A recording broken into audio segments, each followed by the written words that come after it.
السلام عليكم ورحمة الله وبركاته. إن الحمد لله نحمده ونستعينه ونستغفره ونعوذ بالله من شرور أنفسنا ومن سيئات أعمالنا. من يهده الله فلا مضل له ومن يضلل فلا هادي له، وأشهد أن لا إله إلا الله وحده لا شريك له، وأشهد أن محمدا عبده ورسوله صلى الله عليه وعلى آله وأصحابه وسلم تسليما كثيرا. أما بعد، فإن أصدق الحديث كتاب الله، وخير الهدى هدى محمد صلى الله عليه وسلم، وشر الأمور محدثاتها، فإن كل محدثة بدعة، وكل بدعة ضلالة، وكل ضلالة في النار. إخواني وأخواتي أعزني الله وإياكم. Alhamdulillah, pada kesempatan pagi hari ini Allah Subhanahu wa ta'ala kembali mengizinkan kita untuk melanjutkan pembacaan kitab Aqidatul Muslim fi Dhaw'il Kitab wa Sunnah, akidah seorang muslim dalam panduan Al-Quran dan As-Sunnah, sebuah kitab yang ditulis oleh Fadilatul Syekh Dr. Sa'id bin Ali bin Wahab Al-Qahtani rahimahullahu ta'ala. Dan pembahasan kita masih berkaitan tentang syahadat Muhammad Rasulullah, di mana kita telah jelaskan apa makna dari syahadat tersebut, apa kandungannya.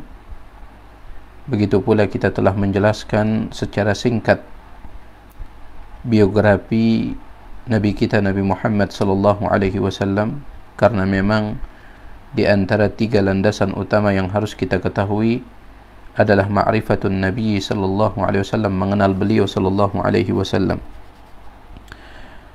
Adapun pada pembahasan pagi hari ini yang akan kita bicarakan adalah al-hujaju wal barahinu ala sidqihi sallallahu alaihi wasallam,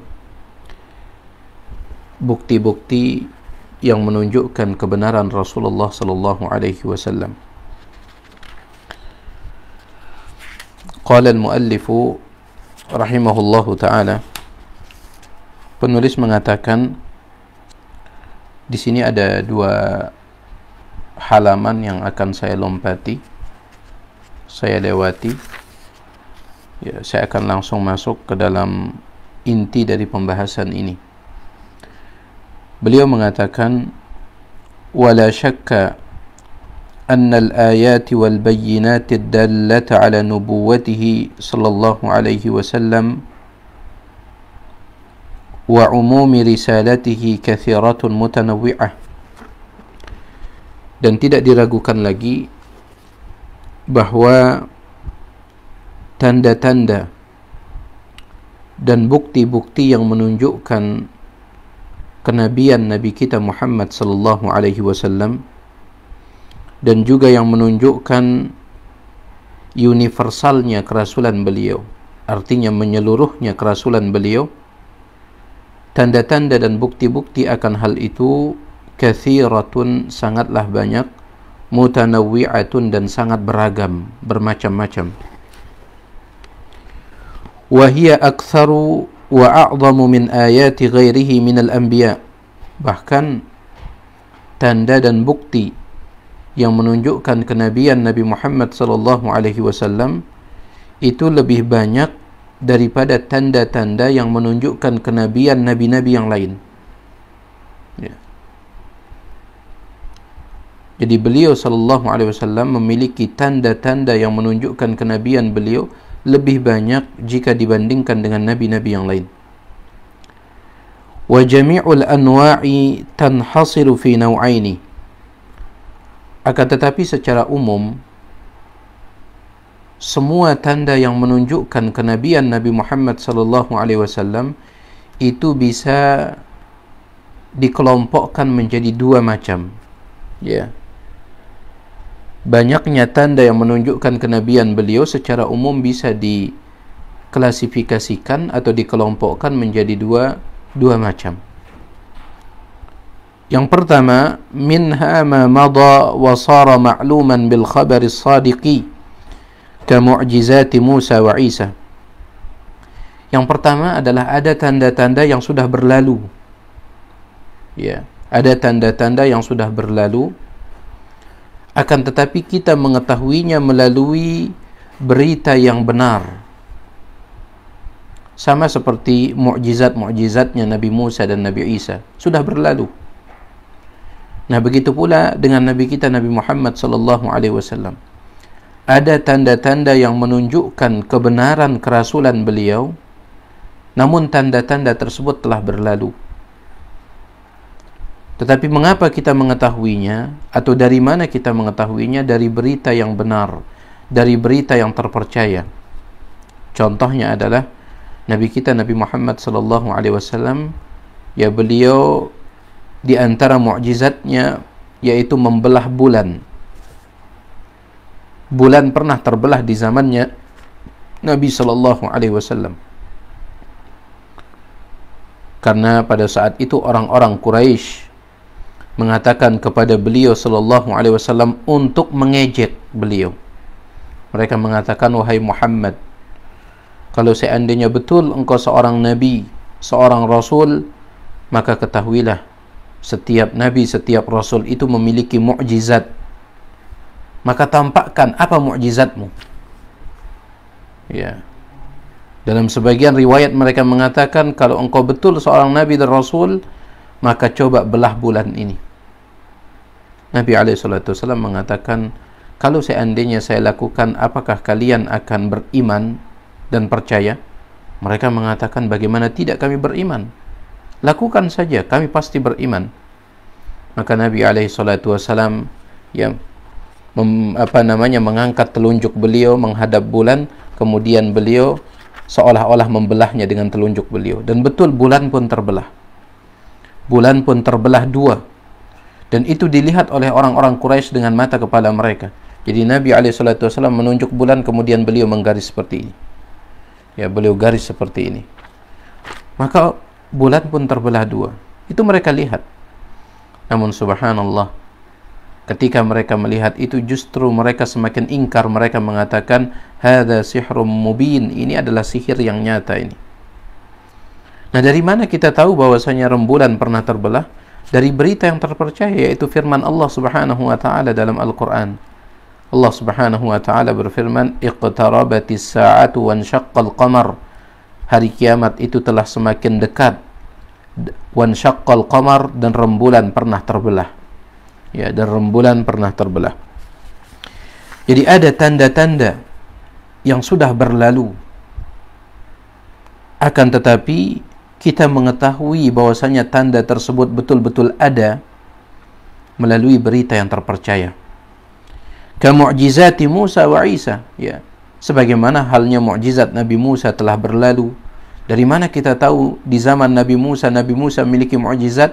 Dari berita yang terpercaya. Firman Allah Subhanahu wa taala, "Wa man asdaqu minallahi qila." Siapakah yang lebih jujur beritanya daripada Allah Subhanahu wa taala? Wa Isa, begitu pula tentang mukjizatnya Nabi Isa yang telah berlalu. Dari mana kita tahu Nabi Isa punya mukjizat? Berita yang terpercaya. Ya. Baik. Itu dia jenis tanda atau bukti menunjukkan kebenaran Nabi SAW yang pertama, yaitu ada tanda-tanda yang telah berlalu. Yang kedua, wa minha ma huwa baqin ila al-yaum. Ada tanda atau bukti yang menunjukkan kebenaran Nabi SAW yang masih tetap sampai dengan hari ini dan bahkan sampai menjelang terjadinya hari kiamat. Tanda tersebut tetap ada, ya, bertahan. Dan ini salah satu keistimewaan Nabi SAW. Semua nabi-nabi yang lain, mukjizat mereka itu berakhir ketika mereka telah meninggal dunia. Di saat mereka meninggal dunia, maka secara otomatis mukjizat mereka juga berhenti, semua mukjizat. Adapun Nabi SAW ketika beliau meninggal dunia, masih ada mukjizat beliau yang kekal sampai dengan hari ini dan bahkan sampai menjelang terjadinya hari kiamat. Seperti apa? Kal Quran, seperti Al-Quran. Ya. Sudah lebih dari 1400 tahun yang lalu Nabi SAW meninggal dunia. Namun sampai saat ini mukjizat beliau Al-Quran masih abadi. Bahkan sampai menjelang terjadi hari kiamat nanti akan tetap masih berlaku mukjizat ini. Wal ilmi wal imani alladzaini fi atba'ihi. Begitu pula di antara tanda kebenaran Nabi SAW yang masih kekal sampai saat ini adalah ilmu dan iman yang ada pada pengikut-pengikut beliau. Ya, perhatikan ya. Semakin hari jumlah umat Islam semakin bertambah. Oleh karena itu ada sebuah buku yang ditulis oleh orang kafir, orang di luar Islam. Kalau terjemahan bahasa Indonesianya, 100 orang yang paling berpengaruh di muka bumi. Yang pertama kali diletakkan sebagai urutan pertama di antara 100 orang tersebut adalah Nabi Muhammad SAW. Penulisnya mengatakan, saya tahu ketika saya meletakkan Muhammad sebagai urutan yang pertama di dalam daftar 100 orang yang paling berpengaruh ini, saya tahu ini akan menuai kontroversi di kalangan penganut agama dia, entah itu Yahudi atau Nasrani. Pasti akan kontroversi. Namun mau bagaimana lagi, kata dia, mau bagaimana lagi? Seseorang yang dia lahir di sebuah dataran yang sangat tandus pada saat itu, dari sebuah komunitas yang kecil, yaitu orang-orang Quraisy yang ada di Makkah, sebuah komunitas yang kecil yang tidak dipandang.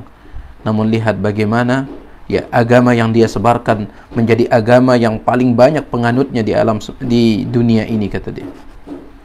Ini salah satu mukjizat Nabi SAW, tanda kebenaran beliau, yaitu iman dan ilmu yang ada pada pengikut-pengikut beliau. Subhanallah. Fa inna dzalika min a'lami nubuwwatihi. Sesungguhnya itu merupakan bagian dari tanda-tanda kenabian beliau. Wa ka syari'atihi allati ata biha. Termasuk tanda kebenaran Nabi SAW adalah syariat yang beliau bawa. Syariat yang beliau bawa itu adalah tanda kebenaran beliau. Kenapa? Karena kalau kita berusaha untuk mencari kesalahan sedikit saja di dalam syariat yang dibawa oleh Nabi SAW, demi Allah kita tidak akan pernah menemukan kesalahan itu. Berbeda dengan peraturan-peraturan yang dibuat oleh manusia.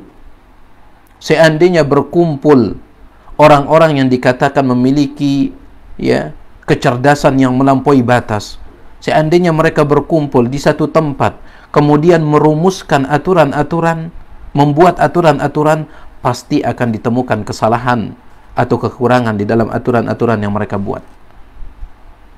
Secerdas apapun mereka, pasti mereka akan melakukan kekurangan dan kesalahan di dalam aturan yang mereka buat. Akan tetapi lihat syariat Nabi SAW, sedikit pun tidak ada kekurangannya, sedikit pun tidak ada kesalahannya. Ini menunjukkan kebenaran beliau sallallahu alaihi wasallam. Meskipun terkadang secara zahir terlihat kok kayaknya kurang tepat. Sebagian orang terkadang memandangnya seperti itu. Kok ini kayaknya kurang tepat aturan syariat ini. Akan tetapi kalau dikaji lebih mendalam lagi, subhanallah. Contoh saja. Yang sering kami sampaikan adalah tentang hukum qisas. Tentang hukum qisas yang dibawa oleh Nabi alaihi salatu wassalam melalui Allah Subhanahu wa taala. Atau yang dibawa oleh Nabi alaihi salatu wassalam dan itu beliau ambil dari Allah Subhanahu wa taala. Di dalam Al-Qur'an disebutkan, "Walakum fil qisasi hayatun ya ulil albabi la'allakum tattaqun." Di dalam hukum qisas itu, kalau seandainya ada orang membunuh, maka dalam hukum Islam yang membunuh itu dibunuh. Itu dalam hukum Islam. Allah Subhanahu wa taala menyebutkan di dalam Al-Qur'an, yang mana Al-Quran merupakan sumber dari syariat agama Islam yang dibawa oleh Nabi Muhammad SAW.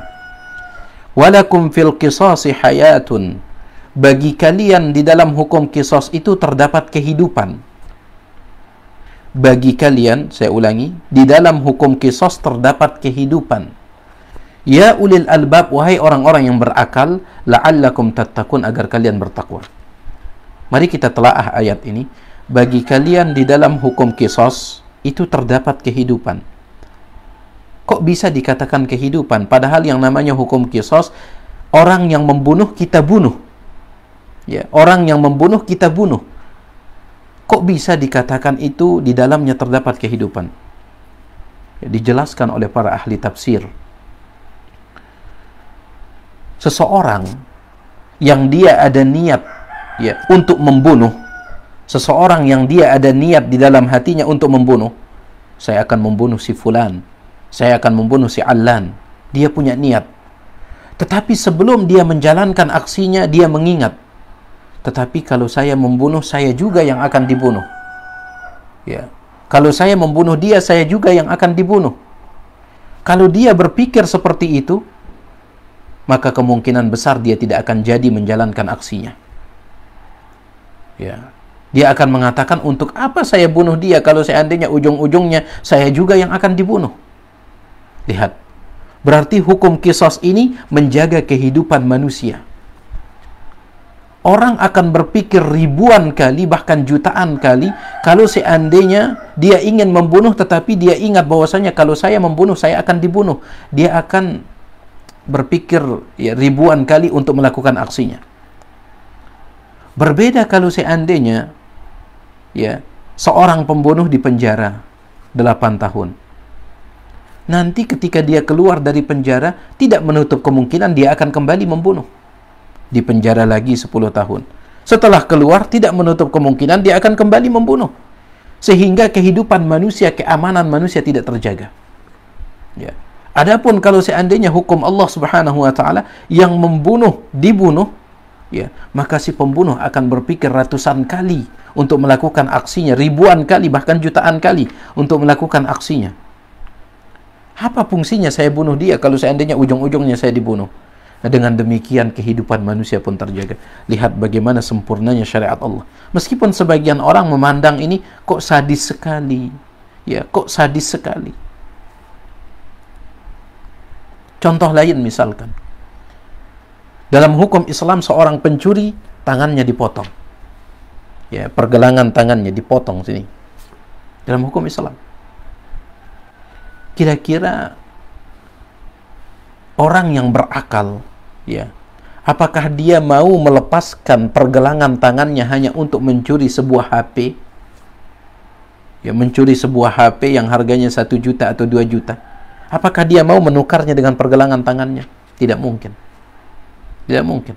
Makanya kita saksikan di negeri Arab ya, di negeri Arab Saudi. Ya, khususan di Al-Haramain, di tanah Makkah dan Madinah. Ketika azan berkumandang, ya, orang sedang jual beli, ketika azan berkumandang langsung mereka stop. Stop. Kemudian sholat. Terkadang tokonya dibiarkan terbuka. Nggak ada yang ngambil. Kenapa? Karena orang tahu, kalau saya ambil ini pergelangan tangan saya yang hilang. Orang berakal yang orang berakal mana yang mau melepaskan pergelangan tangannya hanya untuk mengambil sebuah benda yang nilainya mungkin paling banyak 2 juta, 3 juta. Oleh karena itu aman. Ya, aman. Orang pergi meninggalkan tokonya dalam kondisi terbuka. Aman-aman saja. Berbeda dengan kita. Jangankan kondisi tokonya terbuka, ya. Tokonya sudah digembok pun gemboknya yang dihancurkan. Subhanallah. Jadi kita kembali wa ka syari'atihi allati ata biha. Syariat yang dibawa oleh Nabi sallallahu alaihi wasallam itu adalah bukti kebenaran beliau sebagai seorang nabi. Karena tidak ada kekurangan dan kesalahan dalam syariat beliau. Ada sebuah kitab yang sangat besar, ya, berjilid-jilid. Kitab itu Judulnya kalau saya tidak khilaf Al-Mu'jam Al-Mufahras lil Ahadith, yaitu kamus hadis-hadis Nabi sallallahu alaihi wasallam. Kamus hadis, ya. Jadi kalau kita tahu kan hadis itu sangat banyak. Kitab-kitab hadis sangat banyak. Ada Sahih Bukhari, Muslim, Sunan Abu Dawud, Nasa'i, ya, Tirmidzi, Ibnu Majah, Musnad Imam Ahmad, Muwatta Malik, ya, kemudian Sunan Ad-Darimi, ya, Musnad Abu Dawud At-Tayalisi, dan yang lainnya. Sangat banyak sekali kitab-kitab hadis. Nah, kamus hadis ini dia menulis, ya, kata yang pertama di dalam suatu hadis tertentu. Jadi kalau kita ingin mencari hadis di manakah letaknya hadis ini, maka cukup kita lihat kata pertama.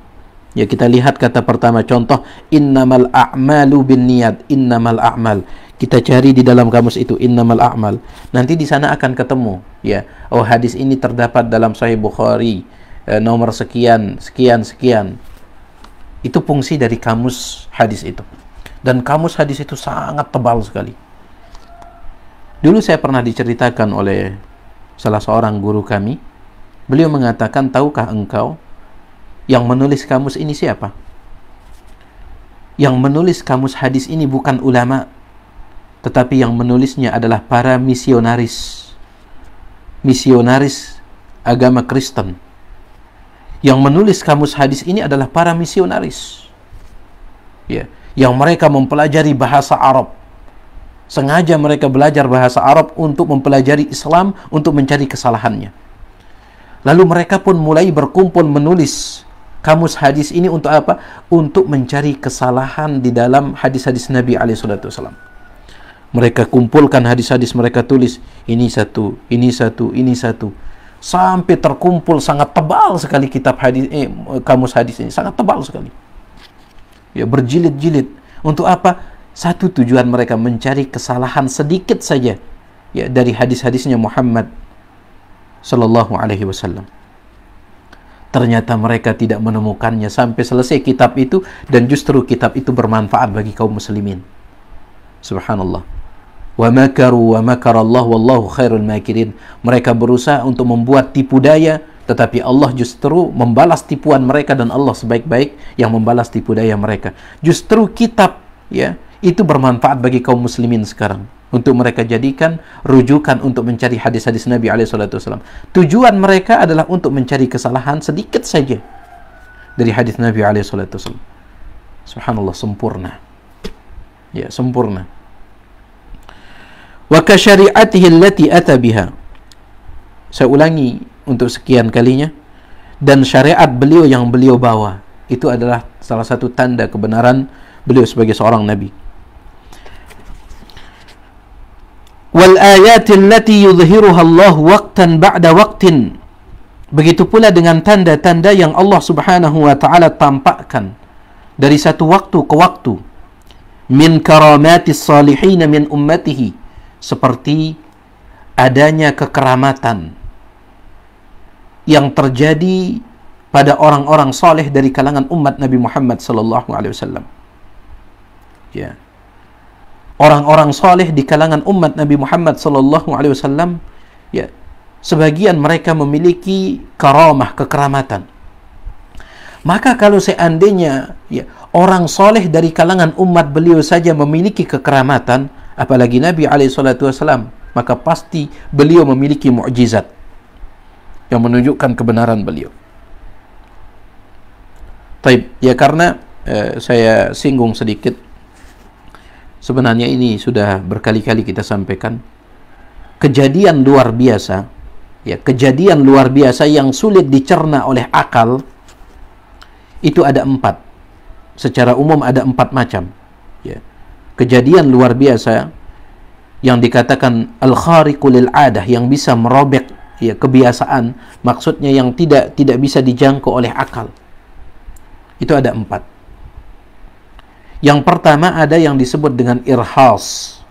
Irhas. Kejadian luar biasa yang terjadi pada calon nabi, ya, pada diri seorang calon nabi sebelum diangkat menjadi nabi atau rasul. Masih calon, ya. Sebelum diangkat menjadi seorang nabi, sebelum diangkat menjadi seorang rasul, dia diberikan kejadian luar biasa oleh Allah Subhanahu wa taala, itu disebut dengan irhas. Irhas. Contohnya mana? Contohnya Nabi kita, Nabi Muhammad sallallahu alaihi wasallam. Ya. Kita sering membaca dalam sejarah ketika beliau berdagang bersama budaknya Khadijah. Sebelum beliau menikah dengan Khadijah, beliau membawa modal dari Khadijah bintu Khuwailid berdagang ke negeri Syam, ditemani oleh Maisarah. Maisarah ini seorang laki-laki, ya. Meskipun kalau orang Indonesia Maisarah itu nama perempuan, tetapi Maisarah itu seorang laki-laki. Ya, ini penting juga kita ingatkan.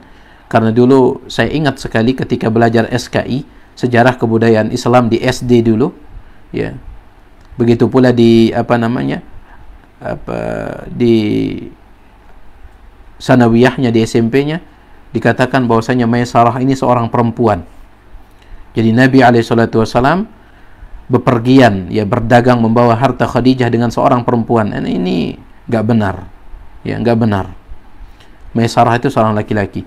Nah, Maisarah menceritakan sebagaimana yang ma'ruf di dalam kitab-kitab sejarah, ketika Nabi SAW ya melakukan perjalanan bersama dia, apabila matahari sedang terik-teriknya, sedang panas-panasnya, maka dia melihat Nabi SAW kemanapun beliau melangkah, ada awan di atas beliau yang menaungi beliau. Kemanapun Nabi SAW melangkah, maka ada awan yang menaungi beliau. Ya. Berbeda dengan Maisarah. Maisarah nggak dapat. Ya. Maisarah nggak punya payung.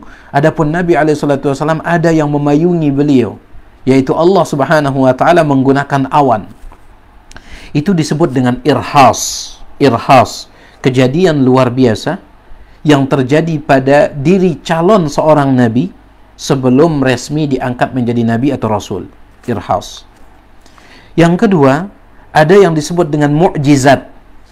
Ya, mu'jizat. Mu'jizat itu kejadian luar biasa yang sulit dicerna oleh akal, ya, yang Allah berikan kepada seorang nabi atau seorang rasul setelah resmi diangkat menjadi nabi atau rasul.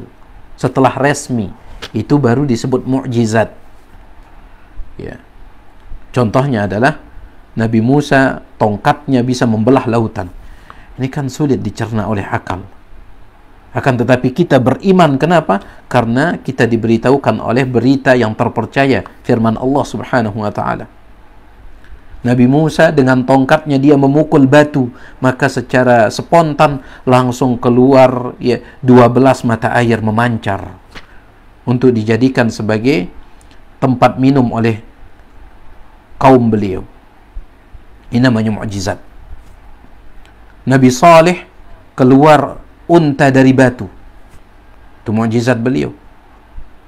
Taib. Jadi mukjizat itu kejadian luar biasa yang sulit dicerna oleh akal yang Allah berikan kepada seorang nabi dan rasul setelah resmi menjadi nabi dan rasul. Yang ketiga disebut dengan karamah. Ya, karamah, kekeramatan. Apa itu karamah atau kekeramatan? Yaitu kejadian luar biasa yang Allah berikan kepada orang soleh. Orang soleh, padahal orang tersebut bukan nabi, bukan rasul. Ya.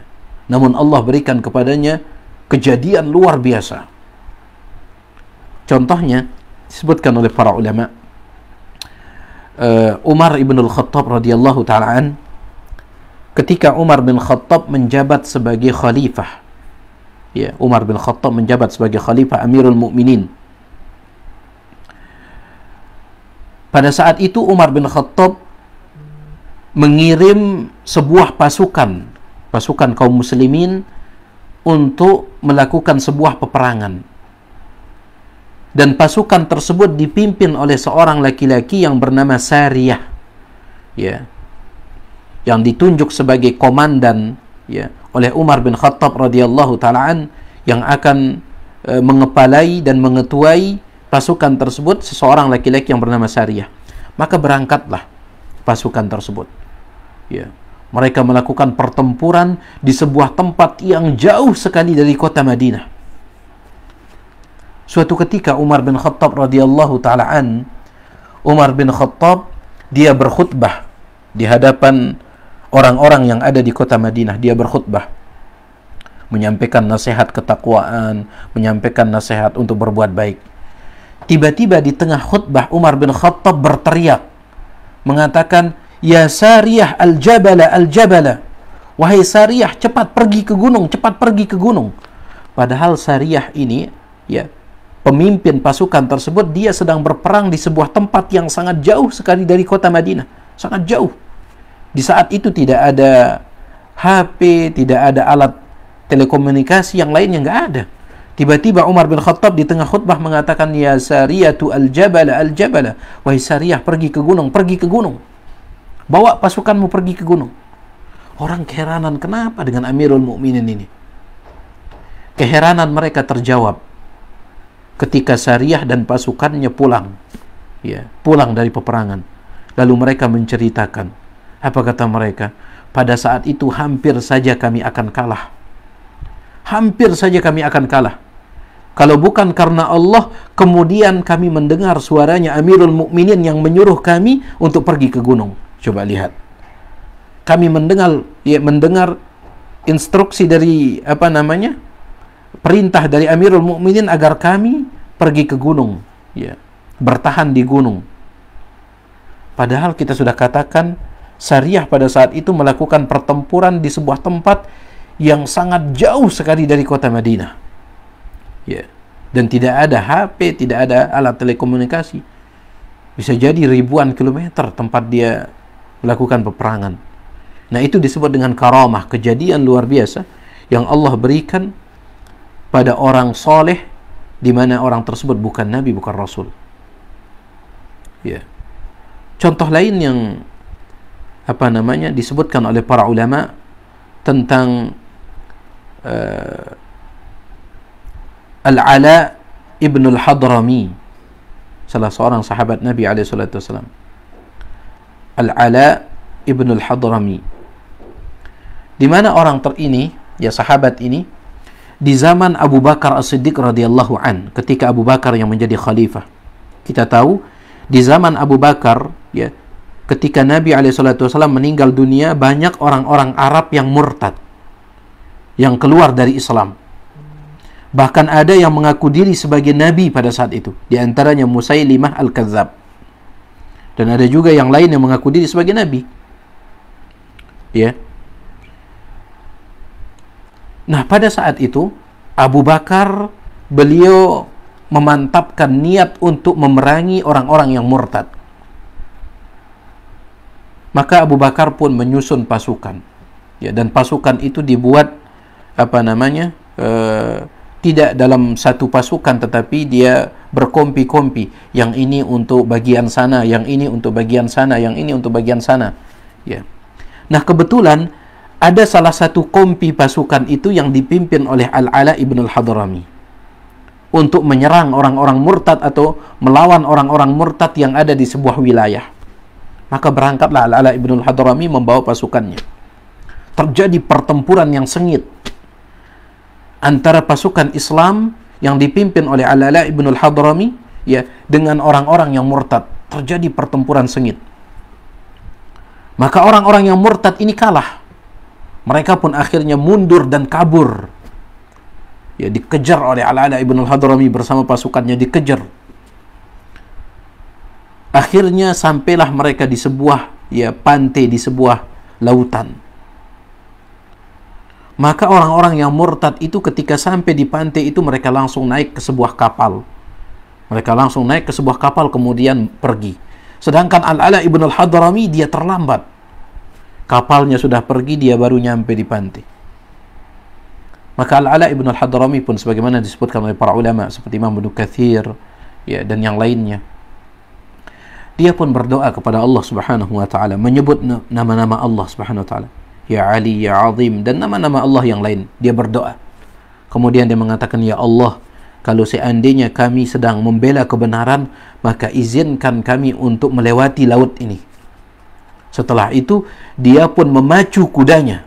Dia jalankan kudanya berjalan di atas laut tersebut. Subhanallah. Kudanya berjalan di atas laut dan tidak tenggelam sama sekali. Dia dan pasukannya. Ini kan ya sulit dicerna oleh akal. Tetapi seperti itu riwayat-riwayat yang benar, yang sahih menceritakan kepada kita. Ya. Riwayat-riwayat sahih menceritakan kepada kita seperti itu. Jadi dia pun berjalan di atas laut sambil menunggangi kudanya. Dan sama sekali kudanya itu tidak tenggelam, bahkan kakinya pun tidak basah, seolah-olah laut itu menjadi beku dan dia tinggal jalan saja. Subhanallah. Baik. Jadi itu yang disebut dengan karamah. Kejadian luar biasa yang Allah berikan kepada orang soleh padahal dia bukan nabi, bukan rasul. Dan yang keempat, ya, ada kejadian luar biasa yang Allah berikan kepada orang jahat. Yang Allah berikan kepada orang jahat sebagai ujian untuk manusia. Dan itu disebut dengan sihir. Itu disebut dengan sihir. Ya, kejadian luar biasa yang Allah berikan kepada orang yang jahat, pelaku maksiat, yang jauh dari Allah Subhanahu wa taala, ya, sebagai ujian bagi manusia. Sengaja Allah berikan sebagai ujian bagi manusia, dan itu disebut dengan sihir. Baik, kita kembali. Jadi di antara bukti kebenaran Nabi SAW adalah kekeramatan yang terjadi pada orang-orang saleh dari kalangan umat beliau. Kalau seandainya di antara umat beliau memiliki kejadian luar biasa, apalagi Nabi SAW. Kemudian wa zuhuri dinihi bil hujjati wal burhan wa sifatihi al mawjudati fi kutubil anbiya'i qablahu wa ghairi dhalik. Begitu pula di antara kebenaran beliau sallallahu alaihi wasallam adalah adanya penyebutan tentang beliau di dalam kitab-kitab terdahulu. Ya. Nabi SAW sudah ada nama beliau tercantum di dalam kitab Taurat, di dalam kitab Injil. Mereka tahu. Bahkan sifat-sifat Nabi SAW, ciri-ciri Nabi SAW disebutkan secara detail, secara terperinci di dalam kitab-kitab terdahulu. Oleh karena itu Allah Subhanahu wa taala berfirman dalam surah Al-Baqarah, alladzina atainahumul kitaba ya'rifunahu kama ya'rifuna abna'ahum. Orang-orang yang telah diberikan kitab, orang-orang Yahudi terutama, diberikan kitab Taurat, mereka mengenal Nabi Muhammad sallallahu alaihi wasallam seperti mereka mengenal anak mereka sendiri. Ya. Ketika anak kita kumpul sama teman-temannya, ratusan anak-anak sedang kumpul, kita pasti kenal mana anak kita. Ya. Toh ya itu kan anak kita, jadi kita pasti kenal. Sebanyak apapun teman yang berkumpul bersama dia, pasti kita kenal yang namanya anak.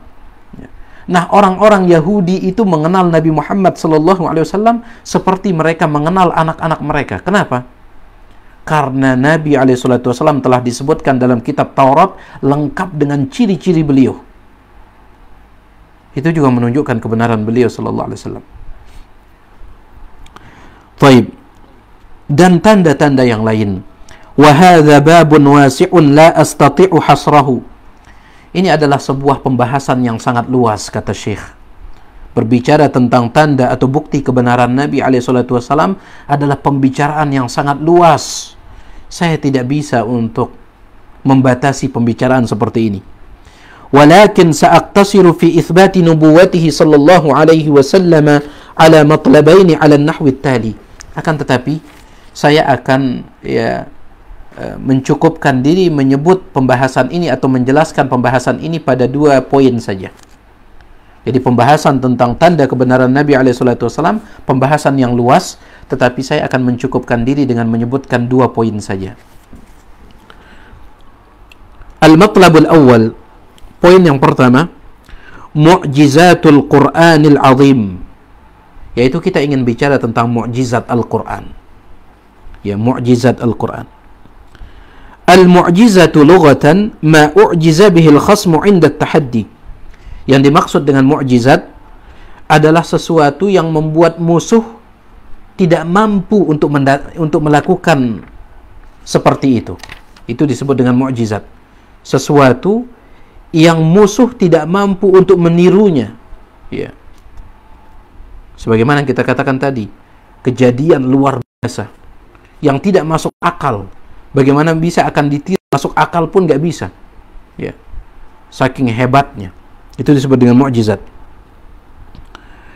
Wahia amrun khariqun lil adah, yaitu sesuatu yang luar dari kebiasaan. Yu'jizul bashara mutafarriqina wa mujtami'in 'ala al-ityan bimithlihi, yang membuat manusia entah mereka sendiri-sendiri ataukah berkumpul, ya bersatu padu, membuat mereka tidak mampu untuk mendatangkan yang seperti itu. Mereka tidak mampu untuk membuat yang seperti itu. Itulah yang disebut dengan mukjizat. Ya, di luar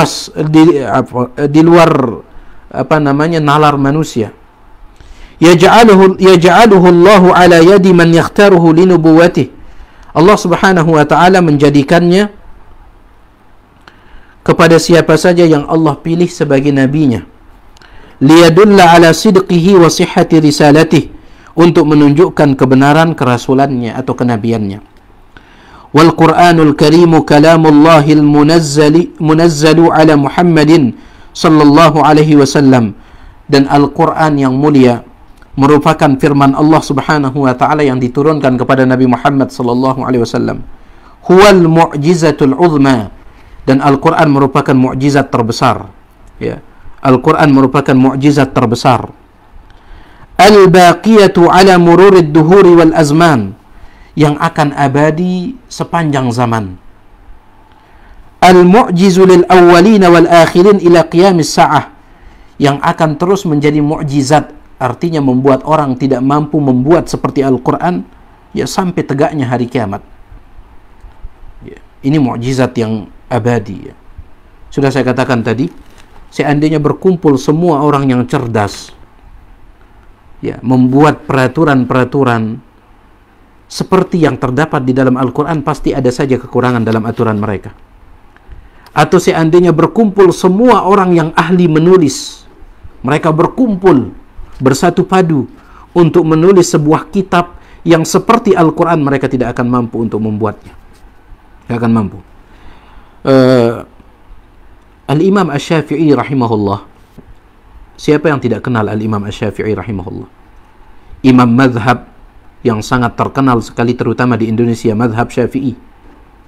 Al-Imam Asy-Syafi'i rahimahullah, beliau pernah menulis sebuah kitab, judulnya Kitab Ar-Risalah. Ya, Kitab Ar-Risalah. Ini ditulis oleh Al-Imam Asy-Syafi'i rahimahullah. Dan beliau orang yang sangat cerdas. Ya. Setelah beliau selesai menulis Kitab Ar-Risalah, maka beliau minta kepada murid beliau yang bernama Al-Imam Al-Muzani, beliau minta kepada murid beliau untuk membaca Kitab Ar-Risalah itu di hadapan beliau langsung. Untuk apa? Untuk dikoreksi. Jadi Al-Imam Al-Muzani baca, didengarkan oleh Imam Syafi'i. Ya. Kalau seandainya ada kesalahan, maka ketika dibaca oleh murid beliau Al-Imam Al-Muzani, dibaca Kitab Ar-Risalah tersebut, ya, Imam Syafi'i mendengarkan, beliau mengatakan, oh itu rubah dia itu. Itu rubah, ganti itu. Itu salah, diganti lagi. Dibaca dari awal sampai akhir. Setelah itu Imam Syafi'i mengatakan, coba ulang lagi baca dari awal sampai akhir. Dibaca lagi. Setelah dibaca, kata Imam Syafi'i, oh itu ganti lagi itu salah itu. Ya, diganti, kemudian diteruskan baca sampai akhir. Setelah selesai baca yang kedua kali, Imam Syafi'i mengatakan ulang lagi dari awal. Dibaca lagi. Di tengah pembacaan Imam Syafi'i mengatakan, oh itu ada salah lagi, ganti lagi. Begitu seterusnya. Tahukah Anda sampai berapa kali dibaca oleh murid beliau? Sampai 70 kali. Sampai 70 kali Al-Imam Al-Muzani membaca kitab tersebut, dan setiap kali dia membaca pasti ada kesalahan yang ditemukan. Ya. Sampai 70 kali dikoreksi, selalu ada kesalahan, selalu ada kekurangan. Akhirnya setelah 70 kali Imam Syafi'i mengatakan cukup. Saya tahu, ya, Allah Subhanahu wa taala tidak ingin ada kitab lain yang sempurna seperti kitabnya, yaitu Al-Qur'an. Allah ingin menjadikan satu-satunya kitab yang sempurna adalah Al-Qur'an. Ya, subhanallah. Sampai 70 kali dikoreksi, ada saja kekurangannya. Imam Syafi'i mengatakan, oh itu ganti. Diganti, dilanjutkan baca sampai akhir. Ulang lagi baca. Diulang baca, ketemu lagi kesalahan yang lain. Oh, ganti. Sampai 70 kali baru dia katakan, sudah cukup, cukup, cukup. Saya tahu Allah Subhanahu wa taala tidak ingin membiarkan ada kitab lain, ya, yang sempurna seperti kitabnya, itu kitab Al-Qur'an. Jadi ini Al-Qur'an itu akan menjadi mukjizat yang tidak akan mampu untuk dibuat, ya, sebuah kitab yang seperti Al-Qur'an sampai tegaknya hari kiamat nanti. Qala sallallahu alaihi wasallam, Rasulullah sallallahu alaihi wasallam bersabda, "Ma minal anbiya'i nabiyyun illa u'tiya minal ayati ala ma mithlihi amana al-bashar." Tidak ada seorang nabi pun kecuali pasti diberikan tanda-tanda yang menunjukkan kebenarannya sebagai seorang nabi, di mana tanda itu akhirnya diimani oleh manusia. Wa inna ma kana alladhi utituhu wahyan awhahu Allah ilayya. Sedangkan aku diberikan oleh Allah Subhanahu wa taala tanda atau mukjizat berupa wahyu, yaitu Al-Qur'an. Fa arju an akuna aktsarahum tabi'an yaumal qiyamah. Dan aku berharap aku menjadi nabi yang paling banyak pengikutnya nanti pada hari kiamat. Kata Syekh di sini, wa laysa al-muradu fi hadzal hadithi hasru mu'jizatihi sallallahu alaihi wasallam fil Qur'an. Ya, bukan maksud daripada hadis ini untuk membatasi mukjizat Nabi pada Al-Qur'an saja. Jadi hadis ini bukan maksudnya Nabi tidak punya mukjizat lain selain Al-Qur'an. Hanya Al-Qur'an saja mukjizat Nabi Muhammad sallallahu alaihi wasallam. Bukan itu maksud dari hadis ini. Ya, dalam hadis ini dikatakan, sedangkan aku diberikan Al-Qur'an oleh Allah. Ya. Aku diberikan Al-Qur'an dan aku berharap menjadi nabi yang paling banyak pengikutnya pada hari kiamat. Bukan maksudnya mukjizat beliau hanya Al-Qur'an saja, bukan. Wala annahu lam yu'ta minal mu'jizatil hissiyati kaman taqaddamahu. Bukan maksudnya beliau tidak memiliki mukjizat lain. Beliau punya. Kita tahu di antara mukjizat Nabi SAW adalah beliau bisa memperbanyak makanan. Ya, misalkan ada makanan satu panci. Ya, makanan satu panci, kuah lah ya, soto satu panci. Ya, terkadang soto satu panci itu, ya, bisa dimakan oleh semua orang yang ada di kota Madinah. Seperti dalam hadis yang diriwayatkan oleh Imam Bukhari dari sahabat yang mulia Jabir bin Abdullah radhiyallahu taala an. Jabir bin Abdullah mengatakan, sebelum terjadi perang Khandaq, ya, perang Parit, ya, Nabi SAW setelah mendapatkan saran dari Salman Al-Farisi radhiyallahu an, Nabi SAW memerintahkan para sahabat untuk membuat parit, ya, di mana parit tersebut hampir mengelilingi kota Madinah. Paritnya cukup besar. Supaya apa dibuat parit tersebut? Karena ada berita bahwasanya musuh-musuh Islam, ya, mereka bersatu padu untuk menyerang kota Madinah. Ya, bersatu padu untuk menyerang kota Madinah. Maka Nabi SAW disarankan oleh Salman untuk membuat benteng pertahanan. Dan benteng pertahanan pada saat itu adalah parit yang luas, sehingga kuda pun tidak bisa melompatinya, saking luasnya. Nah, ketika Nabi SAW memerintahkan para sahabat untuk menggali parit tersebut, para sahabat menemukan sebuah batu di tengah-tengah penggalian. Mereka sudah berusaha menghancurkan batu tersebut, ternyata batu itu terlalu besar dan terlalu keras untuk dihancurkan. Maka mereka datang, ya Rasulullah, sepertinya proyek penggalian parit kita ini harus terhambat, wahai Rasulullah. Kata Nabi SAW, ada apa? Kata mereka, ada batu, ya, di tengah-tengah parit tersebut. Ternyata kami menemukan batu yang besar yang kami nggak mampu untuk menghancurkannya. Kata Nabi SAW, ana anzil. Kalau begitu saya yang turun tangan, kata beliau. Saya yang turun tangan. Kemudian Nabi SAW mengambil mi'wal, ya, sejenis linggis, diambil oleh Nabi SAW. Kemudian beliau angkat tangan beliau begini untuk dihantamkan linggis itu ke batu yang keras itu. Diangkat begini. Kata Jabir bin Abdullah radhiyallahu an, ketika Nabi mengangkat tangan beliau seperti ini, ya, maka pakaian beliau tersingkap. Dan saya melihat beberapa biji batu diikat di perutnya Nabi SAW untuk mengganjal rasa lapar.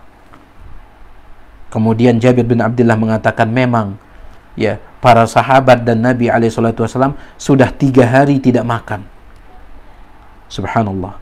Nabi SAW dan para sahabat gara-gara menggali parit tersebut, mereka sudah 3 hari tidak makan. Karena berita musuh akan datang ini sudah sangat santer sekali, jadi mereka dikejar oleh waktu. Sudah 3 hari tidak makan. Dan bisa jadi karena makanan juga sangat berkurang pada saat itu. Jadi ketika Nabi mengangkat tangan begini, tersingkap pakaian beliau, terlihat batu untuk mengganjar rasa lapar beliau. Setelah itu Nabi hantamkan linggis itu, subhanallah, ternyata batu itu pun hancur.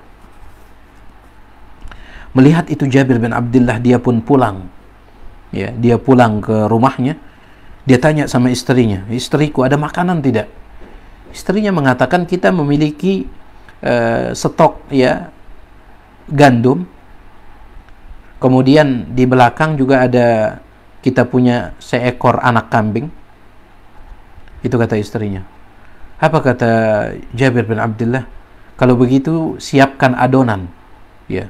Kemudian Jabir bin Abdullah pun menyembelih anak kambing tersebut untuk dijadikan sebagai makanan. Dia ingin mengundang Nabi SAW. Tetapi tentunya karena ini sekedar seekor anak kambing, kemudian gandumnya pun nggak banyak, maka yang bisa diundang hanya sedikit saja. Ya. Setelah dimasak, ya, sedang proses pemasakan makanan tersebut, ingin dibuat sebagai kuah daging, ya.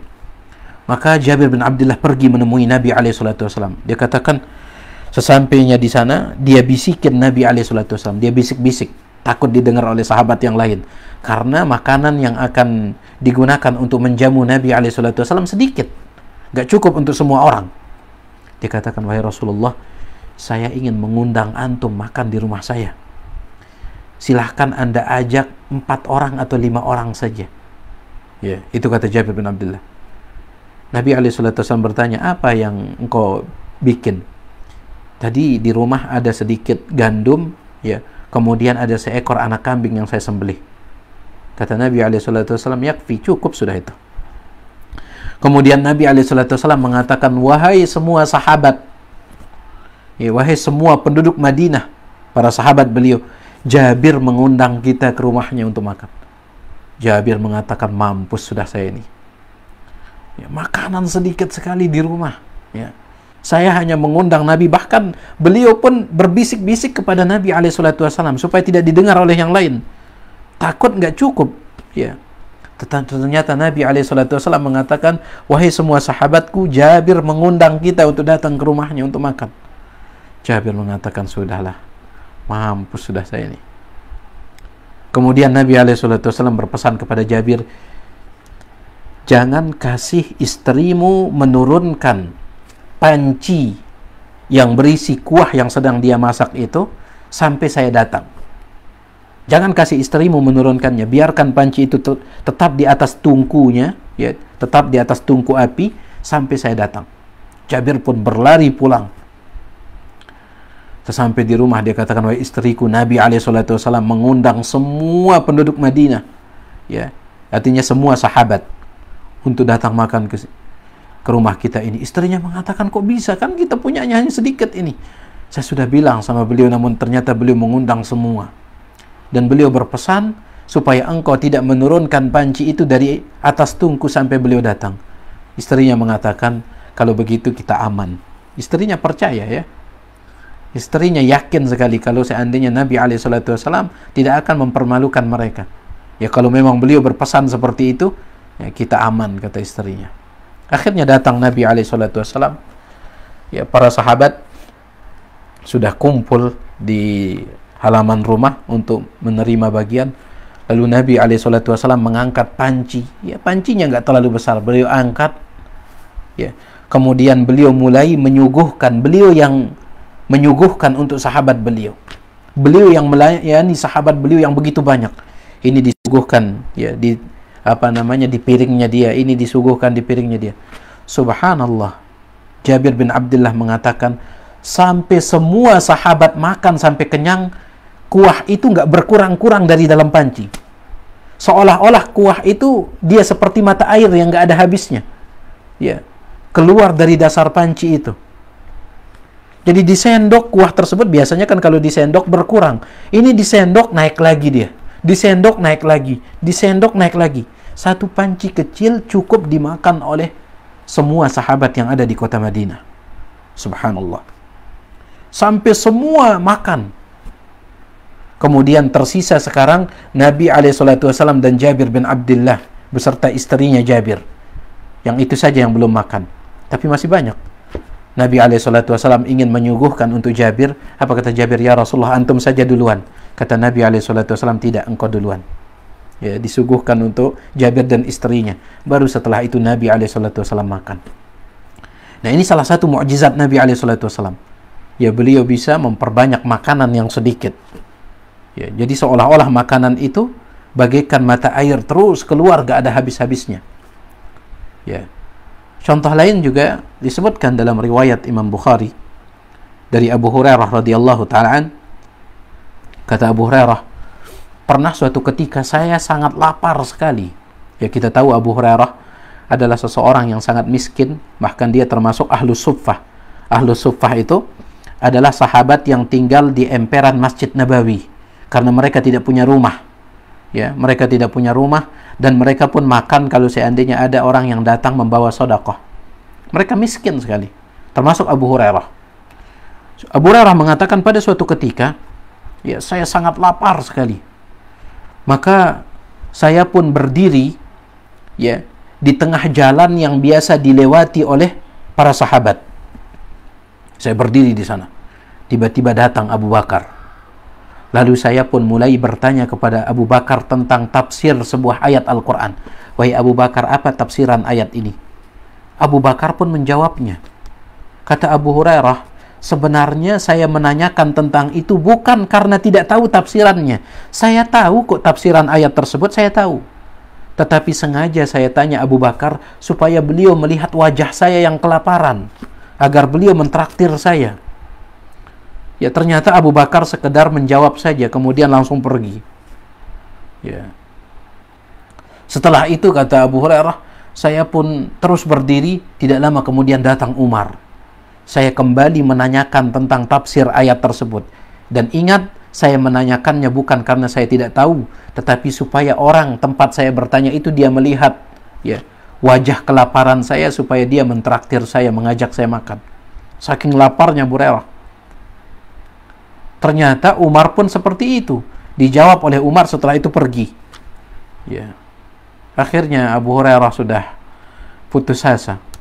Ketika dia masih berdiri di sana, tiba-tiba datang Rasulullah sallallahu alaihi wasallam, Nabiur Rahmah, nabi yang penuh dengan kasih sayang. Ketika Abu Hurairah akan bertanya tentang tafsiran ayat tersebut, Rasulullah mengatakan, sudah nggak usah nanya, ayo ikut ke rumah kita makan. Jadi Nabi SAW sudah paham, nggak usah nanya, ayo kita ikut ke rumah saya. Akhirnya Abu Hurairah pun pergi bersama Nabi SAW ke rumah beliau.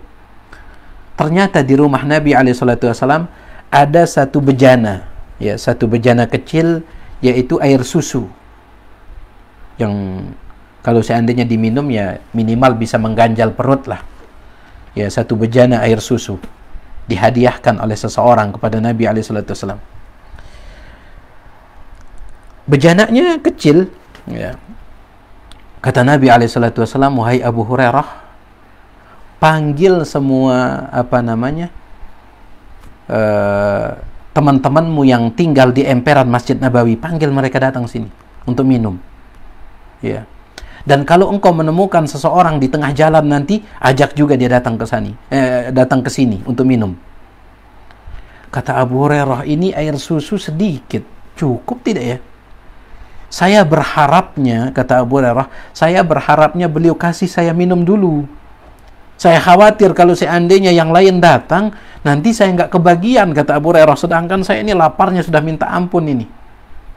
Saya khawatir kalau seandainya mereka datang, kemudian dikasih minum kepada mereka, saya khawatir saya nggak kebagian.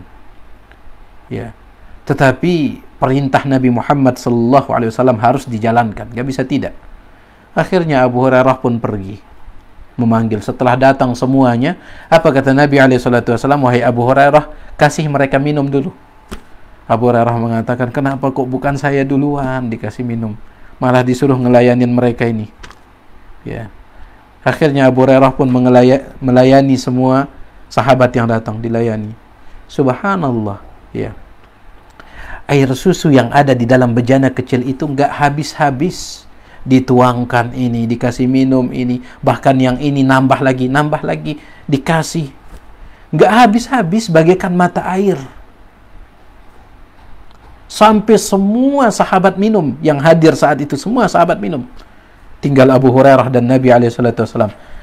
Kata Nabi SAW, isyrab, minum sekarang wahai Abu Hurairah. Minum Abu Hurairah. Setelah itu dia berhenti, minum lagi, minum Abu Hurairah, berhenti, minum lagi, terus dia minum. Kata Nabi SAW, terus minum lagi.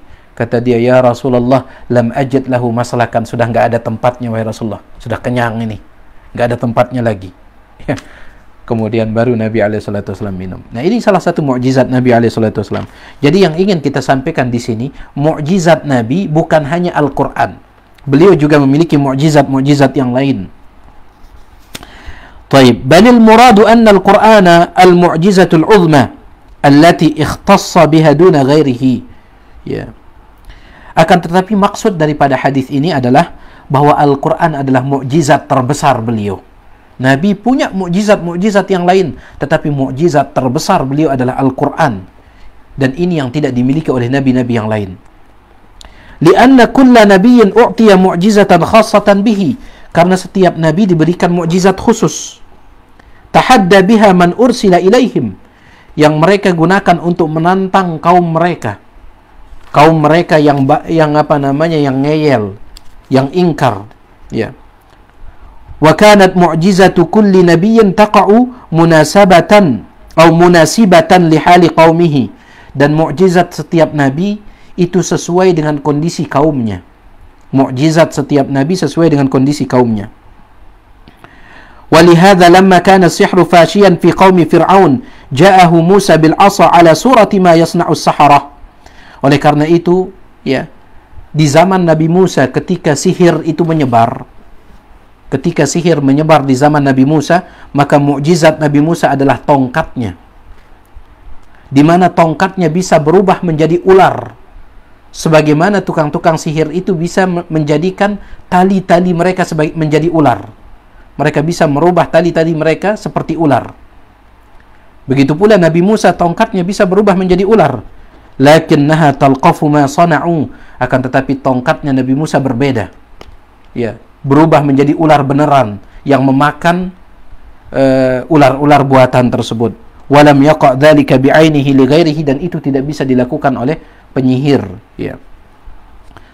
Walamma kana al-atibba fi ghayati az-zuhuri, di zaman Nabi Isa alaihissalam yang sangat menyebar itu dan terkenal adalah kedokteran, medis, ya. Ilmu medis begitu sangat diagungkan di zaman Nabi Isa alaihissalam. Ja'a Isa bima hayyara al-atibba, maka Nabi Isa pun datang membawa mukjizat yang membuat kebingungan para dokter. Bagaimana tidak? Min ihya'il mauta, bisa menghidupkan orang mati. Secanggih apapun, ya, ilmu medis di zaman ini, mereka tidak bisa menghidupkan orang mati. Mereka nggak bisa menghidupkan orang mati. Wa ibra'il akmah, ya, begitu pula menyembuhkan orang yang buta, wal abras, penyakit kusta, wa kullu dzalika min jinsi amalihim, itu adalah, ya, bagian daripada medis. Walakin lam tasil ilaihi qudratuhum, tetapi tidak mampu mereka lakukan. Ya, karena sebagaimana kita katakan tadi, sehebat apapun ilmu medis, mereka tidak akan bisa menghidupkan orang mati. Walamma kanatil Arab arbab al-fasahati wal balaghati wal khatabah, begitu pula dengan Nabi Muhammad sallallahu alaihi wasallam. Manakala orang-orang Arab Di zaman Nabi SAW, mereka adalah orang-orang yang pandai ya bersastra. Mereka pandai merangkai-rangkai kata. Ya, sastra bahasa mereka sangat tinggi sekali. Ja'alallahu subhanahu mu'jizata nabiyyina Muhammadin sallallahu alaihi wasallam Al-Qur'an Al-Karim. Maka Allah menjadikan Al-Qur'an sebagai mukjizat Nabi Muhammad sallallahu alaihi wasallam. Ya. Ketika mereka mendengar Al-Qur'an, mereka mengatakan, ini sastra dari apa yang diucapkan oleh Muhammad ini sudah di luar kemampuan kita. Padahal kita tahu orang-orang Arab terdahulu itu sastra bahasa Arab mereka sangat luar biasa. Ya, mereka bersyair, syair itu spontan mereka keluar, syair itu spontan keluar dari lisan mereka. Ya, berbeda dengan orang-orang Arab di zaman kita ini. Adapun orang Arab di zaman kita ini, kalau mereka ingin membuat syair, mereka harus berpikir dulu. Mereka pikir lama, kemudian mereka tulis. Mereka renungkan lagi, mereka tulis. Terkadang satu syair itu memakan waktu sekian lama. Ya, di zaman ini. Tetapi kalau di zaman dahulu, mereka spontan saja bersyair. Saking luar biasanya mereka dari segi bahasa. Maka Allah Subhanahu wa Ta'ala memberikan Nabi SAW mukjizat yang sesuai dengan kondisi orang Arab pada saat itu. Karena mereka sangat mengagungkan sastra, maka Allah menurunkan Al-Quran sebagai mukjizat Nabi SAW yang sastranya membuat orang-orang Arab pada saat itu takjub. Ya. Alladzi la ya'tihi al-batilu min baini yadayhi wala min khalfihi, di mana Al-Quran itu tidak ada kebatilan di dalamnya, baik dari depan maupun belakang. Tanzilun min hakimin hamid, karena dia turun dari zat yang maha bijak lagi maha terpuji. Taib, masih panjang ya pembahasan tentang mukjizat Al-Quran ini. Kita cukupkan dulu sampai di sini ya. Mudah-mudahan apa yang kita sampaikan ini menambah pengetahuan kita tentang agama Islam dan juga menambah keyakinan kita tentang kebenaran Nabi kita Nabi Muhammad sallallahu alaihi wasallam. Saya minta maaf atas segala kekurangan. Subhanakallahumma bihamdik asyhadu an la ilaha illa anta astaghfiruka wa atubu ilaik.